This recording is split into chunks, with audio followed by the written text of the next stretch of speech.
Following the eighth and what I knew was the final pilgrimage to Israel, everything changed. It had seemed like my entire life was geared towards completing this cycle of spiritual work that included these pilgrimages. And now I had no idea what to do or what was next. But it felt like there had been a profound clearing, that the world itself, which is like a projection of consciousness, yes? The projection, the screen, so there's a script and then there's a projector and then there's what we call the world. This is how reality works. But at the very basis, the very basic foundation of the script, the script itself, which is the base of everything that occurs, everything that's eventually projected into the world, that can take quite a lot of time for it to happen, it had been profoundly shifted. First in England with the major healing around Judas, and then in Israel, the completion of the healing and Judas reclaiming the authority to speak and say guilt is not real. An authority that soul had more than any other soul to speak because of what that soul had willingly taken on. But now the world of guilt, as it was described, a world based on guilt, as the Course in Miracles described it, the guilt was no longer there for it to be based on. And so, etherically, like a house of cards, the whole false stream was collapsing. In the world, I saw a latency period in terms of not really knowing what was going to occur yet, because we're in uncharted territory, a new world. Now, first, because there's a lag between the etheric and the physical, there's going to be a deconstruction of the world, and then a reconstruction. But the expansiveness of what had occurred and the spaciousness and the massive new horizons that emerged were unlike anything I'd ever experienced, anything any of us has ever experienced, I believe, though people may not be experiencing it or aware of it depending on their sensitivity to the invisible realms. I had been following the Way of Mastery, teachings brought through by John Mark Hammer, J.M., since 1987, since 1995. I found the Course in 87 and the Way of Mastery in 95. And my whole spiritual life and spiritual path, and really my life purpose, was very much wrapped up in everything that I've been sharing in this spiritual journey. But now what? Because there was a profound healing, and I was just wondering what I was to do now. Was go back to a life as a full-time artist? I didn't become a teacher, perhaps. I'd always wanted to share and teach and travel with the Way of Mastery, but frankly, 15 trips in 15 years or whatever it was, and all the work that goes on with that was very time and energy consuming. And I had family responsibilities as well, but now for the first time I had a little money and freedom from this large, and something so profound was completed. I didn't feel the obligation to be on call for that to be completed. And so I was just sitting and wondering, what's next? And having no real idea, whereas before I'd had, within the context of sort of a larger unfoldment, I'd had clues. It was easier to read the clues just in context as to what the next thing might be. But I had no idea what was next. None. Not the slightest clue. JM and I have been I'm the only person besides JM he's running the trips. I'm just going along. But I realized I was the only one who'd been on all the pilgrimages, and I'd been working with JM for a long time. Under JM's wing in a lot of ways. But the two of us, for the first time in probably 20 years of working together, often we'd be working together without having to communicate to each other what we were doing. Working with someone's spiritual unfoldment, I'd speak to them at lunch, and then he'd talk to them in the workshop, and then I'd speak to them at dinner, and then he'd have a process with them, and we wouldn't even compare notes. We'd just be tag teaming a lot of the time. I would notice on almost every pilgrimage. The point being that JM and I both had the same urge to get in touch with each other and say, well, maybe we should actually have a talk and see what's next, which we've never done,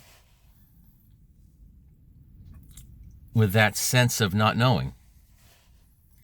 So we decided we were going to do this, and this is middle of the summer in 2019. So the conversation keeps getting delayed, and I'm thinking, I'm getting a little frustrated by it being delayed. It's just, that's the way things are happening. And I think, well, I should be planning on moving forward and doing this traveling teaching thing that I want to do for the Way of Mastery. And because of my contacts, all the people I know from the trips and so on, and the teaching I've done, there are a number of places, people who are interested in hosting me coming to their place. Some in England, some in London, some in Glastonbury, and some a lot of places, but also in Denver, a good friend. And I thought, well, maybe I'll try to do England in September. I can see some artist friends there. That's where I had my first big exhibit.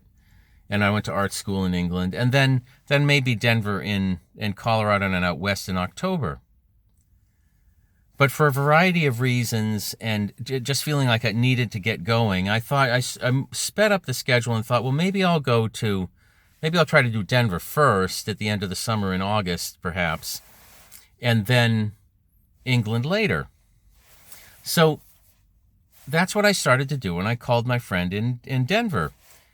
She said that, well, she didn't really know what was going on in terms of planning, but she was planning on going to Santa Fe, into the land, the sacred land, the Way of Mastery sacred land, Temple Canyon, for Labor Day.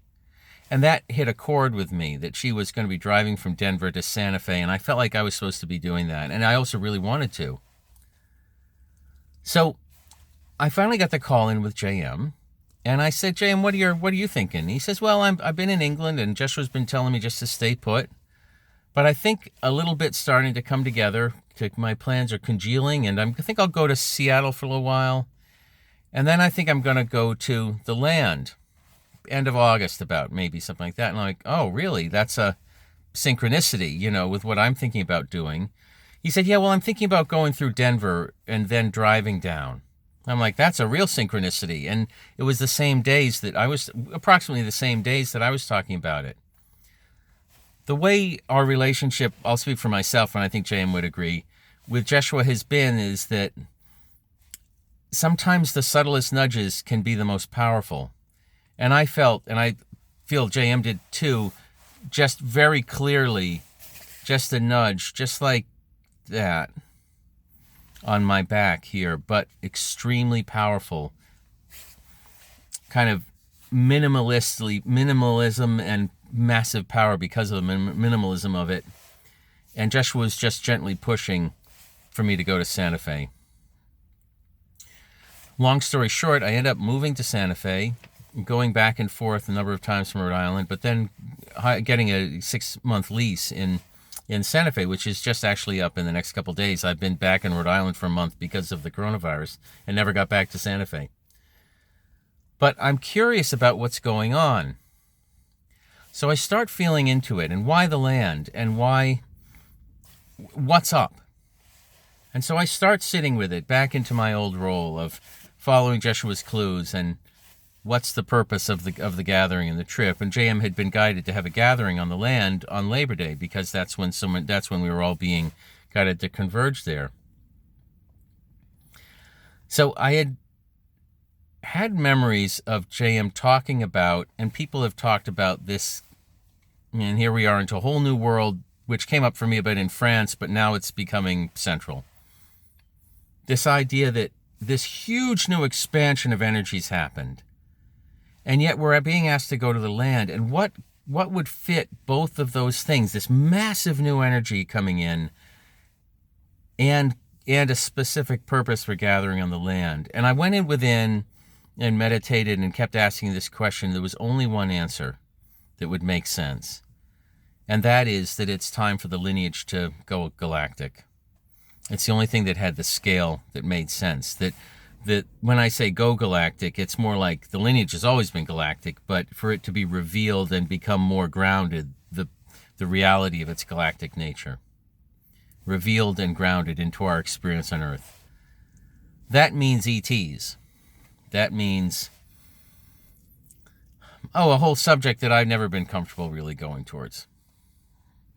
I shared a little bit how it was revealed partially for me in France, but this is starting to become a reality for me. And I actually say when I left my son, Will, in Rhode Island, I said, Will, I think I'm going to talk to the ETs. And he kind of laughed. And he says, yeah, great. Have good luck with that.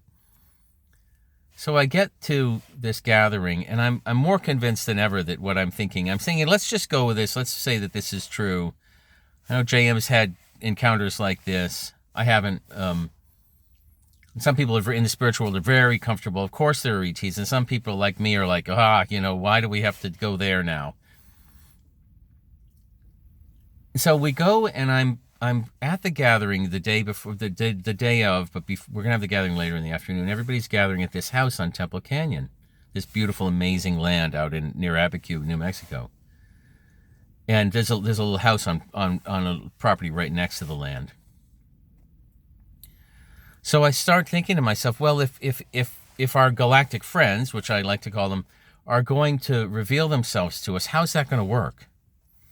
It's probably not going to be a spaceship just landing and freaking everybody out. That would freak everybody out.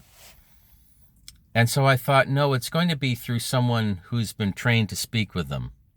And I haven't met it. I don't think I ever, this isn't something that happens I've never sat down and had conversations with somebody who I think is talking to the Arcturians or the Orions or the Sirians or what have you. At least hasn't been a prominent part of my life, that's for sure. But I start thinking, no, now's the time for that. And there was a woman there who had sold her house and bought an RV from Rhode Island, of all things. I mean, I'd flown it and driven out to the land knowing that she had to be there for that event, and had no future plans beyond that, which is extraordinary. Several people had the same thing, that they were so called to this event, they just had to be there. They didn't know what was next. Like me, for example. So I start thinking, I bet there's someone here that has had a history of being trained listening to our galactic friends. So I start looking around as to who it might be before the gathering starts. And sure enough, I start talking with this woman, and that's exactly what's been happening for her.